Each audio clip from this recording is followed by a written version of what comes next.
Moi j'aime bien dire que la démocratie c'est un petit peu cette meuf qui ramène toujours un nouveau mec en soirée en disant non mais lui c'est pas pareil, il est différent. Et à chaque fois aussi lui dire non mais il a un problème. Et à chaque fois elle vous en ramène un différent, vous voyez. Et parfois qui est l'opposé du précédent. Voilà, c'est un petit peu ça la démocratie, ça me plaît pas trop. Là on est arrivé à Emmanuel Macron président. La déconstruction de la fonction présidentielle a déjà été faite par ses prédécesseurs, mais lui il l'a achevé. Donc en fait ce sacré qu'il y a dans la fonction présidentielle, aujourd'hui ce n'est plus qu'une image. Et tout ce que j'ai fait en fait avec cette gifle, c'est ramener les choses à ce qu'elles sont. C'est-à-dire qu'il n'est plus qu'une image. Bonjour à tous, on reçoit aujourd'hui Damien Tarel qui est connu pour avoir giflé le président de la République. Damien, est-ce que tu peux te présenter pour les internautes qui ne te connaissent pas ? Oui, alors je suis Damien Tarel, je suis un Drômois de 28 ans, actuellement étudiant dans l'événementiel, et j'ai connu beaucoup de milieux du travail, notamment je travaille sur les chantiers, je travaille à l'usine, j'ai aussi connu la fac.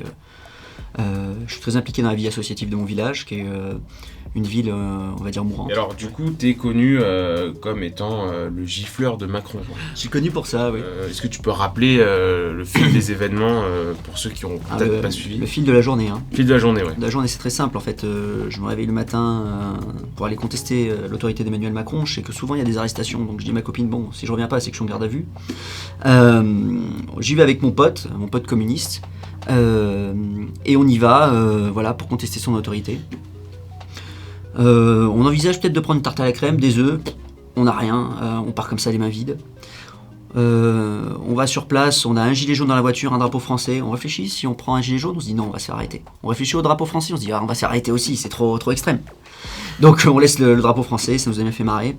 On rejoint le groupement qu'il y avait pour attendre Emmanuel Macron. On discute un peu avec les gens, ce sont plutôt des contestataires. On est dans la France périphérique. Pour nous, c'était important aussi de rejoindre ce mouvement de contestation de la France périphérique. On le voit arriver au loin, au bout de plusieurs heures d'attente. Et puis, au bout d'un moment, les gilets jaunes qui étaient infiltrés sortent leurs gilets jaunes, commencent à scander Emmanuel Macron, démission. On scande avec eux. Bon, on avait les masques, donc ça se voyait pas. Et puis, au bout d'un moment, ils sont exfiltrés par la police, tout simplement. À partir de là, il ne restait plus qu'une dizaine de personnes. La police commence à fouiller les sacs, vérifier qu'il n'y a plus de gilets jaunes, qu'il n'y a pas d'objets dangereux évidemment. On attend des heures, plusieurs heures. Et on se dit que de toute façon il ne va pas venir. On voulait l'alpaguer du coup sur des sujets un peu politiques, comme la vente d'Alstom quand il était ministre de l'économie, et comme le fait de ne pas avoir fermé les frontières pendant la crise Covid. Pour nous, c'est des décisions assez marquantes, qui sont difficilement esquivables en débat. Et voilà, qu'on l'interpellerait de loin. Au bout d'un moment, on se demande si on va pas se barrer pour aller boire un coup, parce qu'on commence à en avoir marre. Et puis on voit au loin une voiture qui démarre, qui passe devant nous, les pneus crissent, elle s'arrête net, la porte s'ouvre, je suis avachi un peu sur la barrière. Et là, je vois un homme qui sort de la voiture que je ne reconnais pas tout de suite. Puis quand je le vois s'approcher de moi, je reconnais que c'est Emmanuel Macron. Là pour moi ça se passe très vite en fait. Je sais qu'il va m'attraper le bras, il va venir me serrer la main. J'ai deux choix à partir de là, sourire et le laisser passer à quelqu'un d'autre, en train de serrer la main à quelqu'un d'autre, ou faire quelque chose. Et éviter de rentrer chez moi comme un lâche quoi. Et c'est là que j'ai pris la décision de le gifler avec ce slogan Montjoie Saint-Denis, à bas la Macronie. Et derrière, instant, t'as les condés qui viennent. La gendarmerie, qui me tombe dessus, passe son service de sécurité qui était trop occupé à courir derrière lui, parce que ce n'était pas du tout prévu en fait qu'il vienne à la rencontre du public. Moi, je pense qu'il est venu directement vers moi parce que je suis jeune, il est en pleine campagne déguisée, voilà, il a fait sa petite campagne pour les jeunes, McFly, Carlito, tout ça. Il m'a vu. On voyait qu'il était content de me voir. Peut-être même qu'il est sorti de sa voiture uniquement pour moi. Il s'est dit, il y a des jeunes enfin qui sont là pour me soutenir. Bon, pas de peau, je suis plus adepte du concours de gifle à la russe que du concours d'anecdotes. Il est tombé sur moi, c'est pas de chance pour lui. Qu'est-ce qui se passe dans sa tête, dans ta tête, quand la demi-seconde d'après la gifle quoi ? Qu'est-ce que tu te dis ? Tu te dis, t'as fait un truc, t'as fait une grosse connerie. Damien, il pense à quoi à ce moment-là ? Je pense à rien, je me suis comporté en intégrité avec moi-même, donc à partir de là, il y a les conséquences que je sais très bien qui doivent arriver, qui arrivent. Donc voilà, les gendarmes me tombent dessus, ils sont plutôt cordiales, je suis pas tabassé, voilà, ils m'attrapent, ils me portent et ils me foutent Un peu derrière, ils me mettent les menottes. Ils me disent mon chef d'accusation. Le chef me dit vous êtes arrêté pour violence aggravée. Alors bon, je pouffais un peu de rire. Je vois pas où est l'aggravé dans la gifle. Je connais pas très bien la législation, mais bon, je m'imagine, je me dis putain, un tabassage, c'est quoi? C'est aggravé plus. Bref, je pousse un peu de rire, il me dit non, monsieur, c'est très grave. Je dis ah d'accord, ok, bon. Je vois que bon, ça plaisante pas quand même. Derrière, c'est garde à vue. Mhm. Tu plaides coupable en comparaison immédiate. C'est ça, ouais. Et tu vas directement en prison pour 3 ans. 3 mois, pardon. Oui, 3 mois. 3 ans, c'est un peu long. Oui, c'est ça. En fait, je fais le maximum de garde à vue possible. Okay. Et directement après, je passe ça en jugement. Comment se passe ton séjour en prison? Du début, très difficile quand même, il faut dire ce qui est. Parce que, en fait, on n'entre pas en prison directement. C'est ça que les gens sont pas au courant. On n'entre pas directement dans le quartier général où il y a tout le monde. En fait, on va dans ce qu'on appelle le quartier arrivant. Voilà, c'est comme ça que ça s'appelle. Et en fait, c'est une zone où ça ressemble à de la garde à vue. En fait, on est complètement enfermé dans une cellule, on a juste la télévision, et puis voilà, c'est tout. Et on nous apporte les repas, et voilà. Donc on a 1 heure de petite promenade seul. Et puis voilà, aucun contact social, pas de téléphone, pas de visite, rien du tout. On est surveillé toutes les 2 heures, toutes les 4 heures, je sais plus exactement, pour éviter pour voir si on n'est pas en train de se suicider. Ok. Et la cohabitation avec les détenus, à mon avis, qui savent que t'es le gifleur de Macron, entre guillemets, comment ça se passe? Alors, moi j'étais à l'isolement, donc je les ai pas croisés directement, même si ça m'arrivait de les croiser dans les couloirs, d'une cellule à l'autre. Globalement, la plupart étaient amicaux, respectueux. Pour eux, c'était quelque chose de respectable, en fait. Quand bien même j'étais catalogué de droite, ils s'en fichaient. Pour eux, ce qui était important, c'était le fait d'avoir eu du courage. Qu'est-ce que t'as voulu traduire derrière cette gifle? Alors déjà, pour cette gifle, je dirais qu'il y a 3 temporalités. Déjà, il y a le contexte politique. C'est-à-dire, on est dans un contexte politique où donc Emmanuel Macron est ce personnage qui méprise les Français, qui dit venez me chercher. Il y a eu la crise des Gilets jaunes, qui a été traitée de manière scandaleuse, la crise du Covid, qui a été traitée de manière scandaleuse, sans parler de tout ce qu'il a fait en tant que ministre de l'économie. Bref, en termes de destruction de la France, il s'incarne là. Ensuite, il y a le moment, c'est-à-dire ce jour-là, qu'est-ce qui se passe? Ce jour-là, qu'est-ce qui se passe? En fait, il y a les Gilets jaunes qui sont exfiltrés, c'est-à-dire des gens qui ont 2 fois mon âge, qui ont peut-être pris sur leur temps de travail pour venir manifester, juste pour montrer qu'ils sont là, pour s'exprimer. Et ils sont dégagés en fait par une police payée par leurs impôts, pour éviter de faire tâche sur une télé aussi payée par leurs impôts, le service public, pendant que le président fait sa campagne électorale aussi payée par leurs impôts, alors que c'est une campagne électorale. Donc ça, c'est quand même un petit peu révoltant. Et après, il y a l'instant. L'instant, c'est quand Emmanuel Macron arrive pour me prendre le bras, me serrer la main, qu'il arrive comme ça dans cette démarche très électoraliste, dans un contexte où il se dit j'ai besoin des jeunes, j'ai besoin d'un jeune comme lui, j'ai besoin qu'on me voie serrer la main de ces jeunes-là. Moi, ça m'a dégoûté, et c'était pour mon intégrité personnelle en fait. Je ne pouvais pas lui serrer la main et le laisser s'en tirer comme ça. C'était pour moi complètement inadmissible. J'aurais pas pu rentrer chez moi et me regarder dans la glace. Okay. Donc tu l'expliques, en fait, c'est un peu quasiment instinctif, quoi. C'est pas un truc que tu avais réfléchi sur le très long terme, c'est une décision qui se prend la journée d'avant, peut-être la veille. C'est pas un truc que j'ai prévu, ne serait-ce que la veille. Non, c'est vraiment une occasion. Il était là en face de moi et il s'est comporté de manière sympathique et menteur, comme j'ai dit au tribunal. C'est une démarche courtisane, on peut dire. Donc ça, personnellement, ça m'a déplu. Il a voulu me courtiser, j'ai refusé ses avances poliment. Okay. Poliment. C'est-à-dire comme on refuse des avances un peu trop insistantes. Mais est-ce que tu comprends les critiques qu'on a pu te faire, à savoir on ne touche pas à la fonction présidentielle? Je les comprends parce que c'est vrai que la fonction présidentielle, quand bien même n'incarne pas une certaine idée de sacré, puisque la République c'est l'absence du sacré, c'est quand même un symbole important.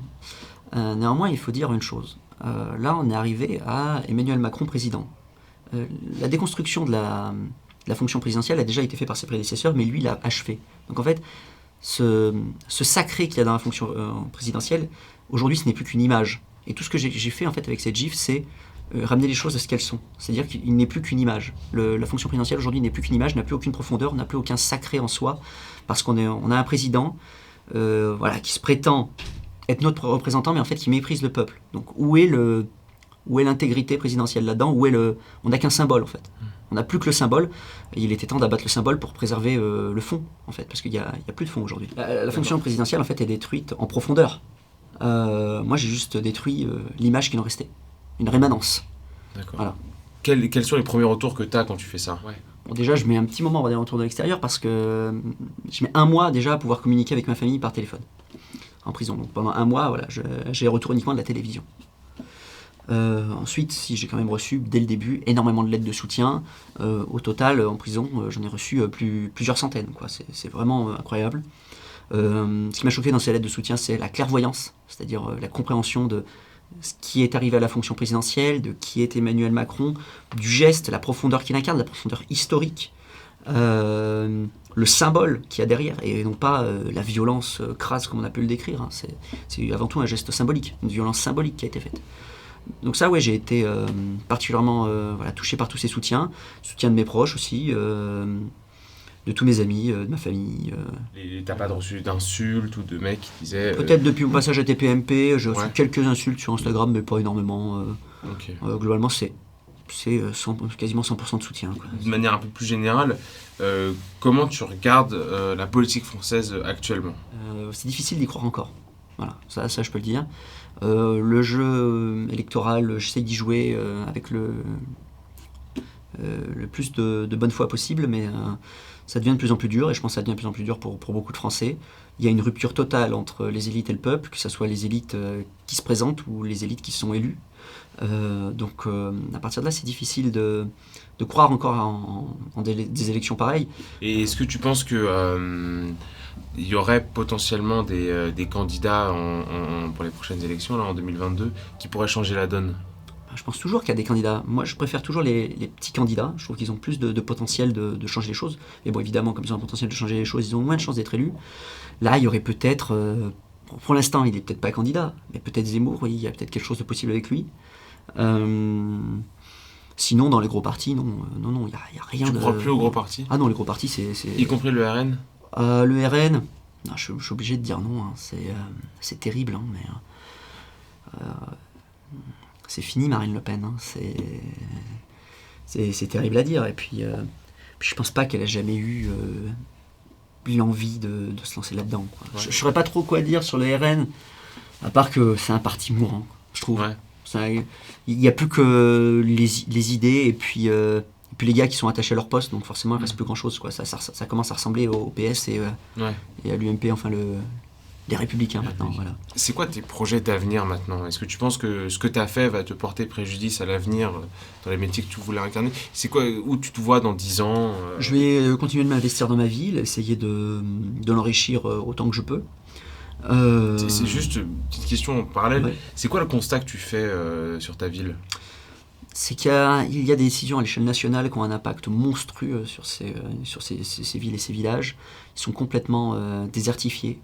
Que ce soit du point de vue des services publics, mais aussi du point de vue économique. C'est-à-dire qu'aujourd'hui, voilà, dans ces villages, on construit un supermarché et puis c'est fini. Tous les commerces du centre-ville sont fermés. Ça devient une ville morte. Tous les jeunes veulent aller travailler en ville parce qu'on se fait plus d'argent et puis il y a plus d'activités et on ne peut pas leur en vouloir parce qu'on voit comment ça meurt dans nos villages.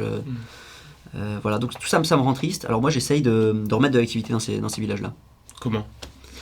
Je m'investis beaucoup dans la vie associative, étant donné que financièrement, c'est un petit peu un désert. Hein, c'est difficile de trouver de l'emploi dans ce genre de choses. Donc je m'investis beaucoup dans la vie associative. Et là, je vais peut-être essayer de faire des choses dans l'événementiel. Qu'est-ce qu'il faudrait, là, si jamais tu étais président, tu devais faire une mesure pour redynamiser les campagnes françaises, les territoires ruraux, tu ferais quoi? Bon, déjà, je remettrai les services publics dans les territoires ruraux. Je ferai aussi une politique au niveau du transport, parce que là, en fait, il y a vraiment un sentiment d'abandon. On est abandonné par l'État à ce niveau-là. On ferme toutes les gares. Donc forcément, dès qu'on veut se déplacer, c'est plus possible, en fait. On est obligé de commencer à passer par la voiture. La voiture, bientôt, l'essence, ça sera inabordable. Donc en fait, économiquement, ça devient en plus un mouroir, quoi. Donc déjà... par les transports et par une politique, on va dire, répressive de tout ce qui est gros centres commerciaux. Ouais. Ça tue notre artisanat, ça tue notre production. Mais après, ça va même plus loin. Après, ça va jusque dans l'agriculture aussi. Il y a des conséquences beaucoup plus graves. Donc je pense que déjà, il faut renouer tout simplement. Il faut que le pouvoir comprenne que le pays réel, c'est la France périphérique et c'est pas la France des métropoles. Et d'arrêter de passer des lois qui ne s'appliquent et qui ont de sens que pour la France des métropoles. Je vous sors un exemple. Moi, dans mon village, on n'a pas voté pour le maire depuis plus de 20 ans, je dirais, au moins. Pourquoi ? Parce qu'il y a une loi sur la parité. Et les seuls qui peuvent proposer une liste de parité, c'est les gros partis. Donc là, nous, c'est le PS. Donc à chaque fois, on n'a qu'un seul candidat. Voilà. Et souvent, pour avoir la parité homme-femme, eh ben, on met les femmes des mecs de la liste. Donc ça rime à rien, au final, cette loi sur la parité. Et tous ceux qui voudraient présenter une liste un petit peu plus modeste, au moins pour faire le jeu démocratique, ne peuvent pas. Okay. Donc ça, c'est un exemple. Par exemple, toutes décisions qui sont prises pour des métropoles, pour des grosses agglomérations, et qui ont des conséquences terribles sur nos villes et nos villages. On pense notamment à ce qui avait déclenché les Gilets jaunes, la hausse du prix du carburant. Ça, c'est une évidence en fait que ça, c'est terrible parce qu'aujourd'hui, ce qu'on n'a pas compris, c'est que ces gens-là, ils n'ont pas la possibilité déjà de se déplacer en train parce qu'on ferme toutes les gares et qu'il y a de moins en moins de trains, que en plus c'est de plus en plus cher. Le train est même pas rentable comparé à la voiture. Et donc le seul moyen d'avoir un emploi dans ces villes-là, c'est au moins de faire soit 20 minutes de route en voiture, soit d'être véhiculé. C'est impossible de trouver un emploi et de vivre comme ça, sans voiture dans ces villages-là. Avant, oui. Avant, c'était possible. On pouvait se balader à pied et puis on avait tous les services à disposition. Aujourd'hui, c'est devenu impossible et donc ça, c'est une incompréhension totale. Ça, il faut être citadin pour pas comprendre que si tu augmentes le prix du carburant, ben en fait, c'est comme si tu prélevais directement l'argent sur le salaire des gars qui vivent dans ces milieux-là. J'avais vu un tweet passer qui disait que finalement, le président s'était pris une gifle physique, mais c'était rien comparé à la gifle économique, sociale que prennent les territoires ruraux. Bien sûr, en fait, on ne se rend pas compte de la violence. La violence qui ne dit pas son nom, la violence institutionnelle, la violence d'État. Voilà, un agriculteur qui se pend tous les 3 jours, je crois que là, on est dans une violence bien plus grave qu'une gifle. Hein. Je pense que c'est à une échelle bien plus grande. Et même le simple fait de ne pas pouvoir vivre de sa production. Moi, les commerces dans mon village, j'en ai pas vu un seul se monter et tenir depuis plus de 10 ans. Les seuls qui tiennent encore, c'est ceux qui sont là depuis des années et qui ont des ressources. Donc économiquement, vous voulez qu'on fasse quoi ?